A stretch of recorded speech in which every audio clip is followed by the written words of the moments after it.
Welcome back. So in this video, we're going to be changing out the caster camber plates on Kris Jr.'s 1982 Ford Mustang GT Project piece of Stang. He loves that name. Anyway, we have a broken caster camber plate. It just snapped in two. It's been going out, like one piece of it broke a while back, and we knew that, but we were driving the other day and it just suddenly all over the road, and yeah, so it just snapped in two. So you're going to watch us replace that.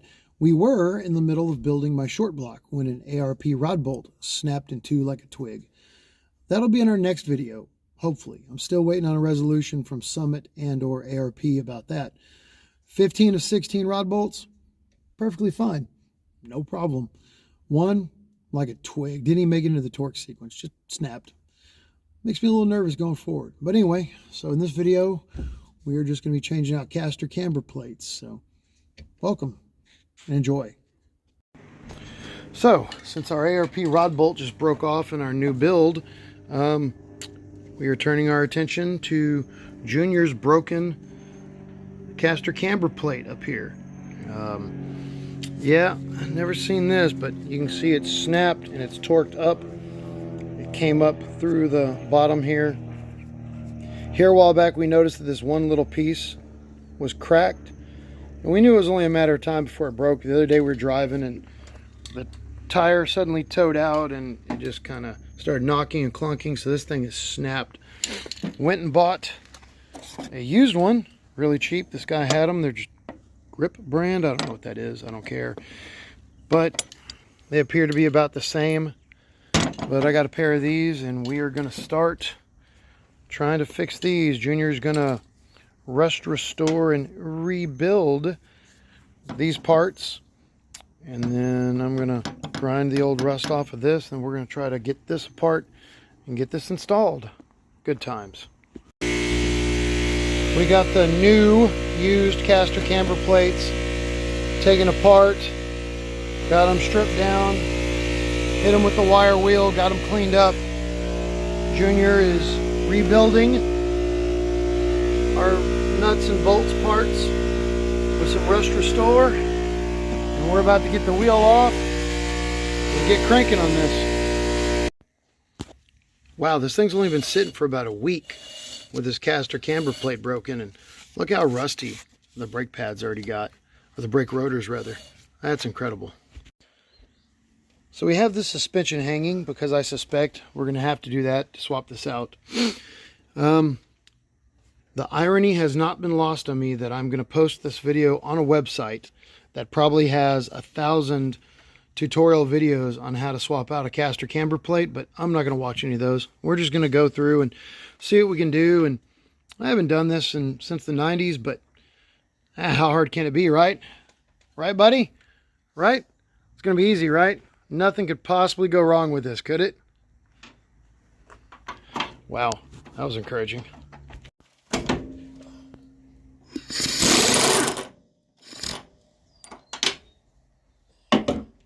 Right.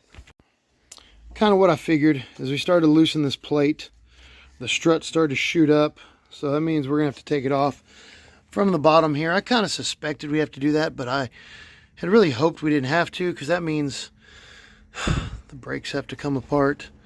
Just not much fun. I don't even think loosening the pressure on the coilover will give us enough to get it done, but we might try that first.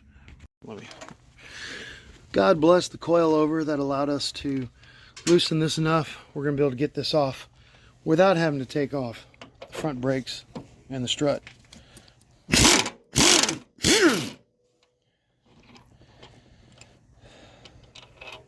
All right. Never mind. All this does have to come off, because we do have to fully take the strut off to get the backing plate off there, to get the new backing plate in, because I don't want to reuse the old one. Great.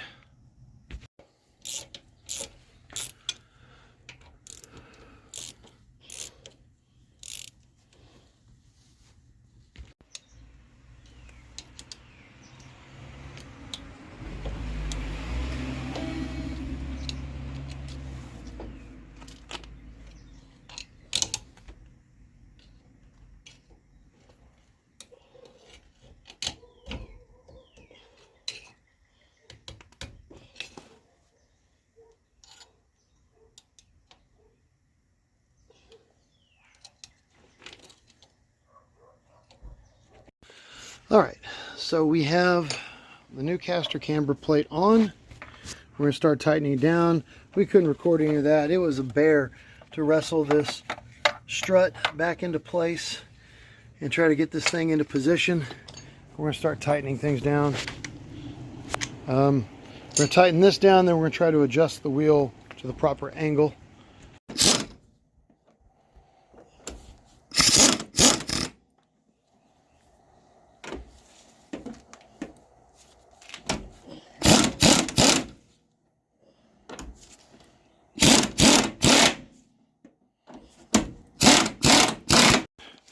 Well, this side is done. Everything is back together.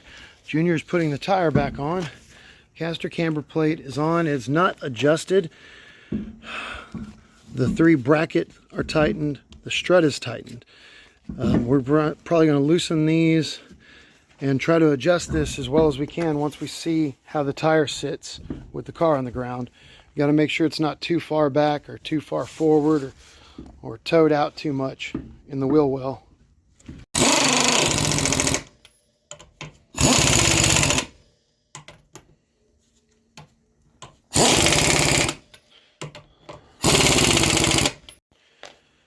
The car is still in the air, and I can already tell we've got a problem. The steering wheel is straight. This tire over here on the passenger side is straight. This one is not. Not only is it towed out, it is just completely offline, 100%. So we're gonna have to put the car up and down in the air a couple of times. You can see from this angle how off that tire is. So we're gonna have to loosen everything up here and see if we can move that a little bit, see what we can do.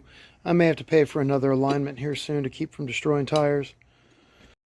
So the car is back on the ground, and you can see how pronounced the angle, the front angle of that is on the front part of the car.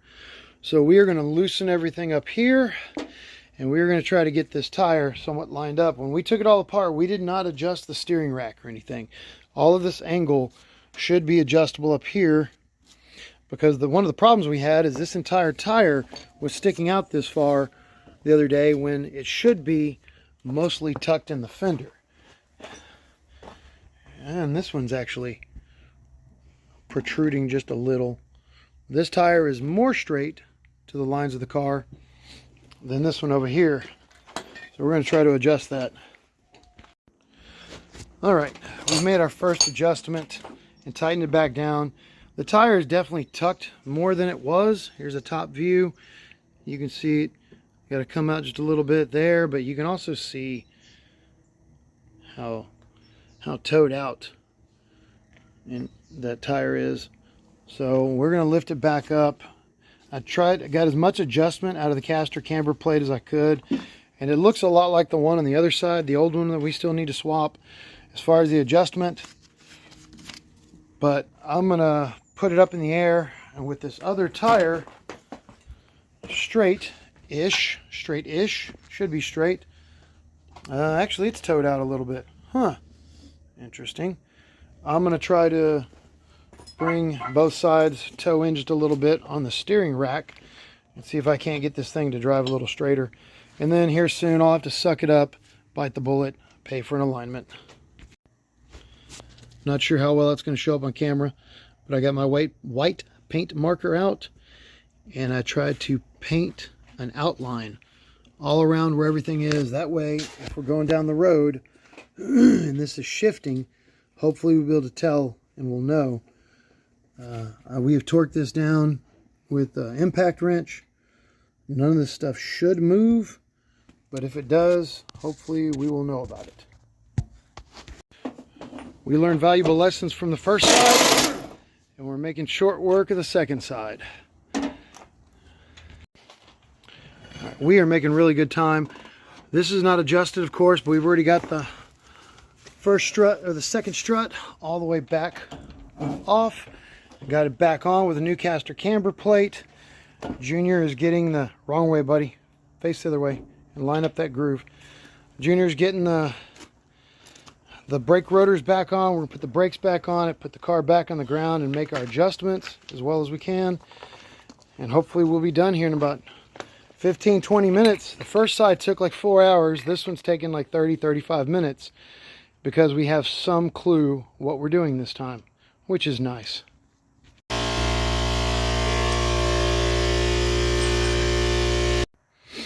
Despite starting really late in the day after our engine snafu, we've got the caster camber plates changed out. Everything's tightened down. The tires don't look too bad. As good as we can get them, just eyeballing them here in the driveway. We're going to go see how it drives. All right, I think it's been parked like 10 days with that broken caster camber plate. Let's see if it'll start. Right, I'm liking that. It's off to a good start. Sounding good. Sounding like she's running. Just in the neighborhood, right up the street from the house. We've already got a lot of pull. It's pulling hard right. I mean, we did the best we could, just eyeballing it. It'll need an alignment at that broken caster camber plate. So we just kind of eyeballed it, put it back on the ground, and it's already pulling pretty hard right. And we're only going like 25 miles per hour. It's not driving too badly, but you do have to hold the steering wheel to the left. If you let go of it, you start going to the right, as you can probably see in the rear view mirror there. Yeah, it's okay, it's controllable. It's probably better than it was when we first bought it. It was all cockeyed, but you can definitely tell this left wheel is aimed left. It's trying to push everything back to the right to straighten itself out. And then when it does, you can feel that wheel starting to push back left to straighten out. The left is definitely dominant. The left is definitely pushing harder to the right than the right's pushing to the left. So it'll need an alignment. Oh well. Whoa, under braking, it pulls really, really hard right. It does not want to come to a stop. You have to wrestle it left. Dang, that's kind of a deal breaker. We can't really drive it very far or get much done with it doing that. I was going to say we could probably drive it part-time for a while it was just pulling to the right a little, but it's pulling hard right under braking. That sucks. And we are back at Damn It 4x4 where we got the last alignment, and I'm just going to run in here and talk to them and see if they've got an opening soon. We just stopped for an alignment. We're going to talk to them about an alignment. And my crane cam's fuel pump eccentric on the manual fuel pump is rattling and knocking like crazy. You can hear it. Give it a little RPM. A little RPM, it goes away. But it's knocking pretty loudly. I don't like that. That does not give me confidence, especially since I just ordered a second one for my other engine, and it came in a couple of days ago. I don't like that. Never done that. We have an appointment at Damn It 4x4 with our friends on Tuesday. Today is Thursday, so fortunately that's as soon as they get me in, but we're going to take this thing, put a little bit of gas in it, take it home and park it. But progress. We have new caster camber plates, and hopefully next week we'll just be cruising around in it. Despite there being some issues with the front alignment, it just wouldn't be a test drive if we didn't give it at least one good rip.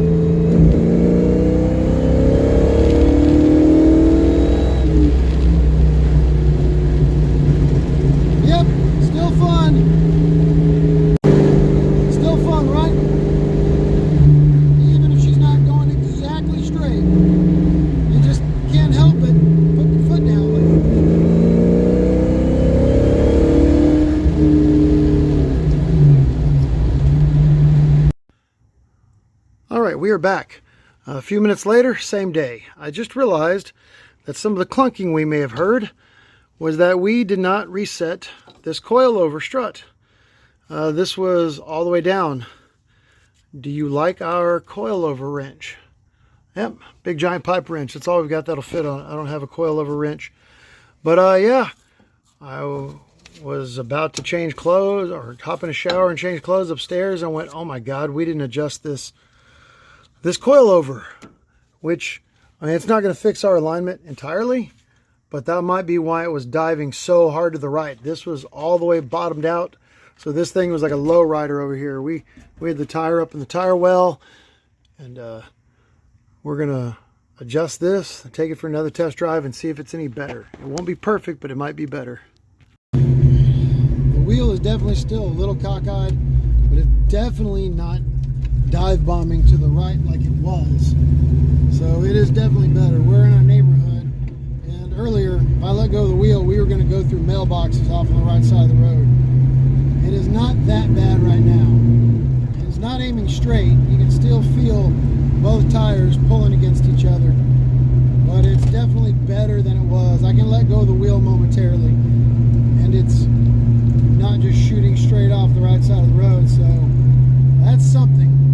It's at least a little bit better than it was. So now if we need to, we can take it somewhere and use it for a moment. We're about to get it out on the highway and see how it feels. Alright, it's floating a little bit to the right, but it's nothing like it was. It's not pulling hard. We're doing between 60 and 65, and it's much more manageable now than it was. It's not pulling, and it's not trying to yank us off the road. See what happens when we try to brake. Oh, it's much more manageable. It is pulling very slightly to the right at full brake pedal, but much more manageable than it was. That's 10 times better.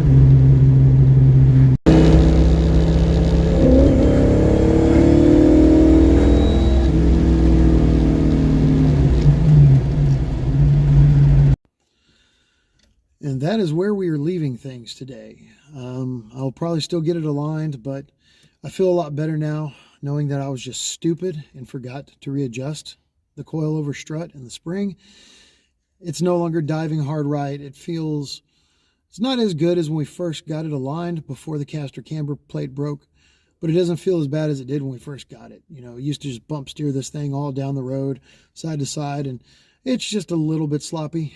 So this is probably where the video is going to end, and we'll post it here soon, and hopefully in the next week or so, we'll get to fix the engine. But we're glad to have this thing back to running and driving. Now we can drive it around. So thanks for watching. Bye-bye.